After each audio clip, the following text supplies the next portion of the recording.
మరి మీ అందరికీ కూడా తెలుసు, మరి మంచి శుక్రవారం అనగా మరి దేవుడు మన కోసం చనిపోవటం మరి మంచి విషయంగా మనం చెప్పుకుంటున్నాం. నా ముందు చెప్పిన బిడ్డలు బట్టి నేను ఎంతగానో సంతోషిస్తున్నాను. మరి సమయం అయితే అయిపోయింది, నాకు ప్రార్థన చేయడానికి కానీ ఎక్కువ ఎక్స్ప్లెయిన్ చేయడానికి చదివించడానికి కూడా టైం లేదు. కాబట్టి నేను డైరెక్ట్గా మరి వాక్యంలోకి వెళ్ళిపోతాను.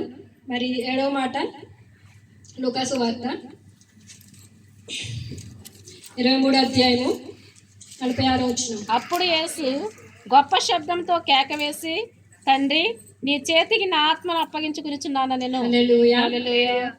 దేవుడు మరి ఇక్కడ 7 మాటలు మనం చూస్తే 7 సంపూర్ణతకి మరి అర్థంగా మనకు తెలుస్తుంది. ముందు 3 మాటలు కూడా మరి దేవుడు ప్రజలతో మాట్లాడతాడు, 3 మాటలు దేవుడితో మాట్లాడతాడు, ఒక మాట మటుకు వ్యక్తిగతంగా మాట్లాడతాడు. కాబట్టి 7 అనేది చాలా ప్రాముఖ్యమైనది. మరి దేవుడు కూడా మరి సృష్టి ఆరంభాన్ని మరి 6 దినాలు చేసి 7వ దినాన్ని విశ్రాంతి దినముగా చేసి ఉన్నాడు. మరి 7వ మాటగా దేవుడు మరి గొప్ప శబ్దంతో కేకవేసి, తండ్రి, నీ చేతికి నా ఆత్మను అప్పగించున్నాను. మరి దేవుడు సిలువలో తండ్రికి ఎంతో విధేయత చూపిస్తున్నాడు, తండ్రికి ఆత్మను అప్పగిస్తున్నాడు. ఈ లోకంలో మనం జీవిస్తున్నప్పుడు మన ఆత్మలను మరి ఏ విధముగా అప్పచెప్తున్నాడని ఒకసారి మనం పరిశీలించుకోవాలి. దేవుడు మరి తల్లి విషయంలోనైనా కానీ దేని విషయంలో కూడా చాలా విధేయత చూపించాడు. క్షమాపణలో కానీ సమాధానంలో కానీ ప్రతి విషయంలో కూడా మనకి ఒక మాదిరికరమైన జీవితాన్ని దేవుడు మనకి చూపించి ఉన్నాడు. మనం కూడా ఈ లోకంలో మరి ఆయన ప్రేమించాలని, ఆయన వెతికే వారంగా ఉండాలని, మరి ఆయన చూపించిన మార్గాన్ని మనం కూడా నడవాలని మరి దేవుడు కోరుకుంటున్నాడు. మరి దేవుడు ప్రేమ స్వరూపం కనుక మనం కూడా ప్రేమ కలిగి ఉండమని చెప్తున్నాడు. మరి దేవుడు మరి లోకమును ఎంతో ప్రేమించను కాగా తన ద్వితీయ కుమారునిగా విశ్వసించి ప్రతివాడు నశింపక నిత్య జీవం పొందినట్లు దేవుడు అనుగ్రహించాడు కుమారుని. దాన్ని బట్టి మరి దేవుడు ఎంతగానో మరి ఇక్కడ తండ్రి కుమారుడు ఎడల మరి ఎంతగానో సంతోషిస్తున్నాడు. మరి ఈ శబ్దంతో మరి ఆయన ఆత్మను అప్పగించినప్పుడు మరి దేవాలయపు తెర 2గా చిరిగినట్లుగా మనం చూస్తున్నాం.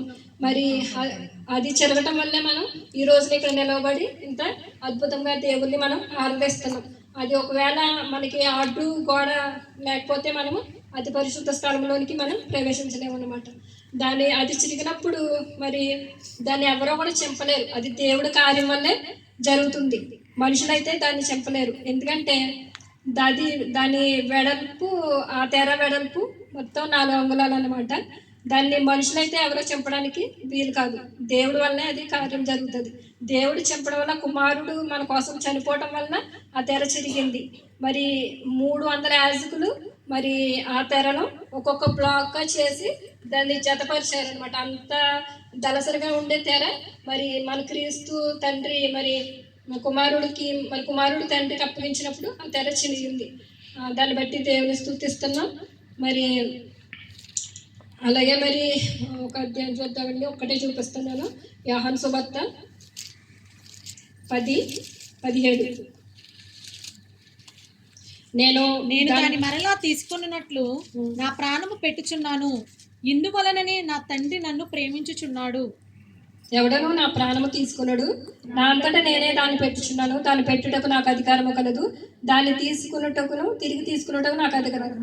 స్తోత్రం, హల్లెలూయా. మరి దేవుడు మనకి ఇష్టమై తన ప్రాణాన్ని మనకి పెట్టాడు, అంతేగాని ఎవరో బలపరచడం వల్ల లేకపోతే మరి తీసుకెళ్లి శిష్యులు మరి అధికారులు శతాధిపతులు ఆయన్ని మరి సిలువ వేయటం వల్ల ఆయన అయితే చనిపోలేదు. దేవుడు ఆయన తనంతటా మనకి ప్రాణం పెట్టాడు. మరి చాలామంది మరి అయితే ఈ లోకంలో హేళన చేస్తారు, 3 మేకలు కొట్టుకొని మరి 3 మేకలు విడిపించుకోలేడు అనేసి. అయితే ఆయన విడిపించుకోలేక కాదు, ఆయన ఇష్టపడ్డాడు కనుక ఆయన మరణమయ్యాడు. అనేక సార్లు ఆయన్ని పట్టుకొని సిలువేయాలని చూశారు, కానీ ఆయన గడియ వచ్చింది కాబట్టి ఆయన ఆత్మను అప్పగించాడు కాబట్టి ఆయన్ని మరి సిలువేయబడ్డాడు. అంతేగాని ఆయన్ని ప్రాణము పెట్టాలన్నా తీసుకోవాలన్నా ఆయనకి అధికారం కలదు. దేవుడు మన కోసం పెట్టాలని ఉద్దేశం కలిగి ఉన్నాడు కాబట్టి ఈ కార్యం జరిగింది. దీన్ని బట్టి దేవుడిని ఎంతగానో సూచిస్తాను. ఈ చిన్న వాక్యం దేవుడికి ఏం చేస్తుంది.